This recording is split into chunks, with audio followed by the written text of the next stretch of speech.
قل إن كنتم تحبون الله فاتبعوني يحببكم الله ويغفر لكم ذنوبكم والله غفور رحيم.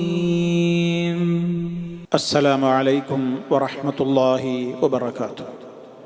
الحمد لله وحده والصلاة والسلام على من لا نبي بعده وعلى آله وصحبه ومن تبع هديه. أما بعد فاتقوا الله عباد الله.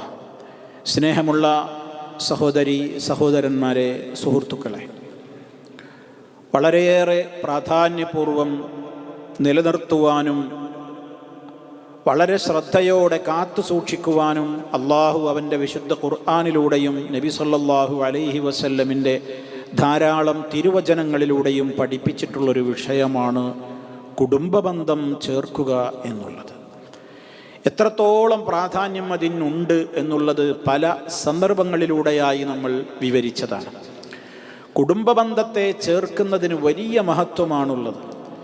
നബി സല്ലല്ലാഹു അലൈഹി വസല്ലം പറഞ്ഞത്, അതുകൊണ്ടുണ്ടാകുന്ന നേട്ടങ്ങൾ വർണ്ണനാതീതമാണ്, വിവരണാതീതമാണ്. ധാരാളം മഹത്വങ്ങളാണ്, പുണ്യങ്ങളാണ് ആ വിഷയത്തിൽ പറയപ്പെട്ടിട്ടുള്ളത്. ഞാനതിൻ്റെ ഓരോ ഭാഗങ്ങളും എടുത്ത് വിശദീകരിക്കുന്നില്ല, ചില സൂചനകൾ നൽകി മതിയാക്കുകയാണ്. ഒന്ന്, നമ്മുടെ ഈമാന്, അള്ളാഹുവിലും പരലോകത്തിലുമുള്ള വിശ്വാസം നമുക്കുണ്ടോ ഇല്ലേ എന്ന് തെളിയിക്കപ്പെടുന്ന ഒരു ഘട്ടമാണ്. അതുള്ളവർ അത് നിർവഹിച്ചിരിക്കും എന്നാണ്. അപ്പം എത്രയാണ് അതിൻ്റെ ഗൗരവം? രണ്ടാമത്തെ വിഷയം, നമ്മുടെ ആയുസ്സിലും അതുപോലെ തന്നെ നമ്മുടെ ഭക്ഷണത്തിലുമൊക്കെ അല്ലാഹു സുബ്ഹാനഹു വ തആല ബർക്കത്ത് ചൊരിയാൻ കുടുംബബന്ധം ചേർക്കുന്നത് നിമിത്തം കാരണമായി തീരും എന്നാണ്. അപ്പം കുടുംബബന്ധം മുറിച്ചാലോ അതിലൂടെയൊക്കെ നമുക്ക് നഷ്ടമാണ് ഉണ്ടാവുക. നമ്മുടെ റിസ്ക്കിൽ കമ്മി വരും, അതുപോലെ തന്നെ നമ്മുടെ ആയുസ്സിൽ ബർക്കത്തില്ലാതെയാകും, ആയുസ്സിൽ വർധനവുണ്ടാവുക എന്നൊക്കെ പറയുമ്പോൾ ജീവിച്ചിരിക്കുന്ന കാലഘട്ടത്തിൻ്റെ ഇടക്ക് ആഫിയത്ത് ഉണ്ടാകുക, മനസ്സമാധാനം ഉണ്ടാവുക, അതുപോലെ തന്നെ മനക്ലേശങ്ങൾ ഇല്ലാതിരിക്കുക, മാനസികമായി എപ്പോഴും നല്ല ഉന്മേഷത്തോടുകൂടെ ജീവിക്കാൻ സാധിക്കുക, ഉള്ള റിസ്ക്കിൽ നമുക്ക് വലിയ കടബാധ്യതകളും പ്രയാസങ്ങളൊന്നുമില്ലാതെ ജീവിക്കുവാൻ സാധിക്കുക. അങ്ങനെയൊക്കെയുള്ള ഒരുപാട് നേട്ടങ്ങൾ സഹോദരങ്ങളെ കുടുംബബന്ധങ്ങൾ ചേർക്കുന്നതിലൂടെയുണ്ട്. കുടുംബബന്ധങ്ങൾ മുറിച്ചു കളയുന്നവർക്ക് ഇതൊക്കെ നഷ്ടമാവുകയാണ് ചെയ്യുക. എത്രത്തോളം നമ്മൾ അതിൽ ഗുരുതരമായൊരു കാര്യം നബി സല്ലല്ലാഹു അലൈഹി വസല്ലം പറഞ്ഞത് നമ്മുടെ മനസ്സിൽ എപ്പോഴും വേണം. മാമിൻ ദംബിൻ അജ്ദറു അൻ യുഅജ്ജില അല്ലാഹു തആല ലിസാഹിബിഹി അൽഉഖൂബത ഫിദ്ദുനിയാ മഅ മാ യദ്ഖിറു ലഹു ഫിൽ ആഖിറതി മിസ്ലുൽ ബഗ്യി വഖതിഅത്തിർ റഹ്മി. അബൂ ദാവൂദ് റിപ്പോർട്ട് ചെയ്തിട്ടുള്ള സഹീഹായ ഹദീസാണ്. മാമിൻ ദംബിൻ, ഏതൊരു കുറ്റമാവട്ടെ, ആ കുറ്റങ്ങളുടെ കൂട്ടത്തിൽ അജ്ദറു, ഏറ്റവും അർഹമായതാണ്, ഏറ്റവും അർഹമായ ചില പാപങ്ങളുണ്ട്. എന്തിന്?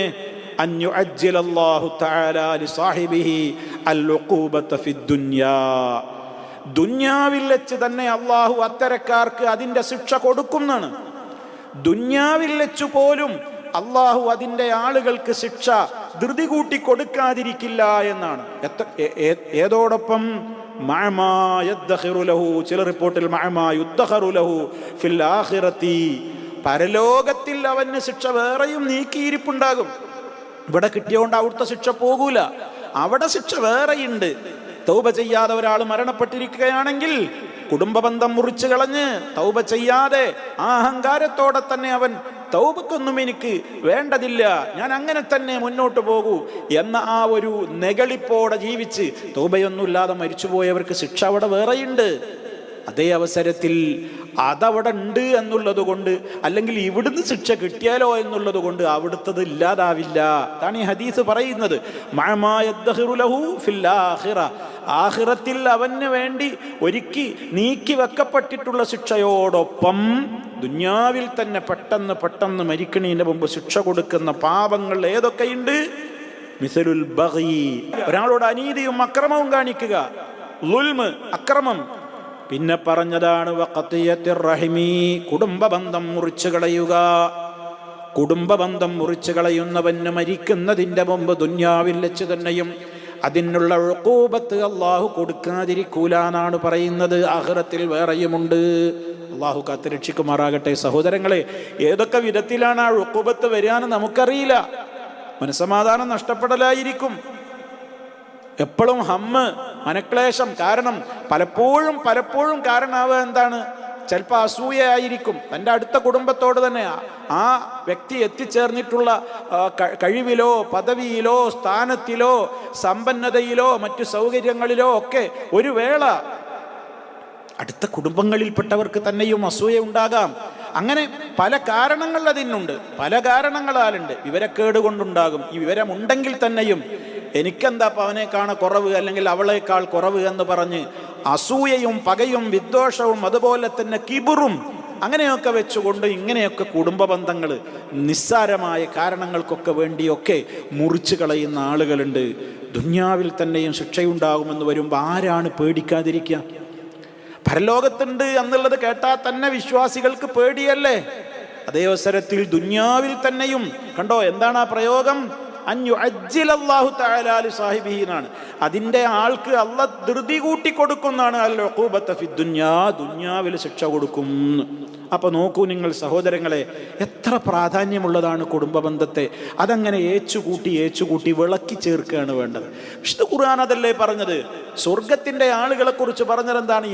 അവർ അള്ളാഹു ചേർക്കാൻ കൽപ്പിച്ചവയെ ചേർക്കുന്നവരാണ് എന്നാണ്. അതേ അവസരത്തിൽ നരകാവകാശികളോ അള്ളാഹ് ചേർക്കാൻ പറഞ്ഞ ബന്ധങ്ങളെ മുറിച്ചു കളയുന്നവരാണ് എന്നാണ് പറഞ്ഞത്.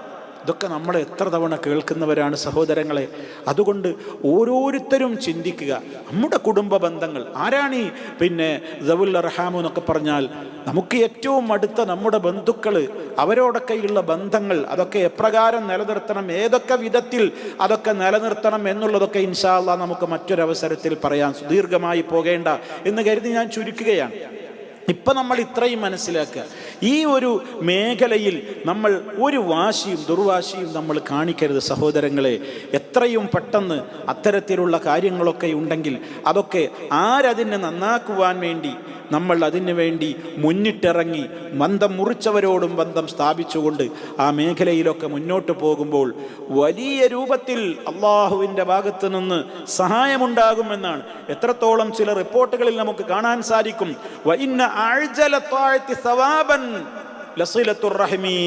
നേരത്തെ പറഞ്ഞ ഹദീസിന്റെ ഒരു ബാക്കിയായിട്ട് ചില റിപ്പോർട്ടിൽ ഇങ്ങനെയുണ്ട്. എന്താ ആദ്യം പറഞ്ഞ ഹദീസിൽ പറഞ്ഞതെന്താണ്? ഞാൻ നിങ്ങളെ കേൾപ്പിച്ചേടത്ത് ഏതൊരു കാര്യവും അത് ഏറ്റവും അർഹമായതാണ്. ആഖിറത്തിൽ ശിക്ഷയുള്ളതോടൊപ്പം ഇവിടുന്നും കൂടി ശിക്ഷ കിട്ടും എന്ന് പറഞ്ഞില്ലേ? അതേപോലെ നബി തങ്ങൾ പറയാണ്, ഇന്ന അഅ്ജലത്താഅതി സവാബൻ, സൽക്കർമ്മങ്ങളിൽ പ്രതിഫലം ധൃതി കൂട്ടിയിട്ട് നമുക്ക് ഇവിടുന്ന് കിട്ടുന്ന കാര്യമാണ്. ദുന്യാവിൽ വെച്ച് തന്നെ അതിൻ്റെ കൂലി നമുക്കിങ്ങനെ ദുന്യാവെന്നും അതിൻ്റെ പ്രതിഫലം നമുക്ക് അനുഭവിക്കാനാകുന്ന ഒരു കാര്യമാണെന്ത്? സിലത്തുർ റഹ്മ്, കുടുംബ ബന്ധം. അത് നമ്മുടെ ജീവിതത്തിൽ ഒന്നുമല്ല, നമുക്കൊരു വല്ലാത്തൊരു സമാധാനം ഉണ്ടാവും, സന്തോഷം ഉണ്ടാവും. നമ്മുടെ ജീവിതത്തിൽ, നമ്മുടെ ജോലിയിൽ, നമ്മുടെ സമ്പത്തിലൊക്കെ അള്ളാഹു ഐശ്വര്യവും ബർക്കത്തും വർദ്ധിപ്പിക്കും. ഇത് മറ്റൊരാളെ കുറിച്ച് ഇങ്ങനെ ആലോചിച്ച് വെറുതെ ഹസദും അസൂയയും കിബറും ഒക്കെ മനസ്സിൽ കൊണ്ടു നടന്നാൽ ആ വ്യക്തിയുടെ ഉറക്കം നഷ്ടപ്പെടും. അയാൾക്ക് ജീവിതത്തിൽ എപ്പോഴും ടെൻഷൻ ഉണ്ടാകും എന്നുള്ളതല്ലാതെ എന്താണ് അതുകൊണ്ടൊരു പ്രയോജനം? അള്ളാഹു ഒരാൾക്ക് നൽകിയ കാര്യങ്ങൾ നമ്മൾ അസൂയപ്പെട്ടത് കൊണ്ടോ നമ്മൾ കിബർ കാണിച്ചത് കൊണ്ടോ ആ വ്യക്തിയിൽ നിന്ന് നീങ്ങിപ്പോകുമോ? അപ്പൊ നമ്മൾ അനുഭവിക്കേണ്ടി വരുന്നു, നമ്മൾ പ്രയാസപ്പെടേണ്ടി വരുന്നു. നമ്മുടെ ജീവിതം വല്ലാതെ മനക്ലേശം കൊണ്ട് പ്രയാസപ്പെട്ട് നമ്മളിങ്ങനെ ജീവിക്കേണ്ടി വരുന്നു എന്നുള്ളതല്ലാതെ വല്ലാത്തൊരു വിഷമകരമായൊരു സാഹചര്യമല്ലേ അതുമൂലമൊക്കെ ഉണ്ടായിത്തീരുന്നത്. അതേ അവസരത്തിൽ ആരോടും ആ നിലക്ക് പകയില്ല, വിദ്വേഷമില്ല, ബന്ധം മുറിക്കുന്നില്ല.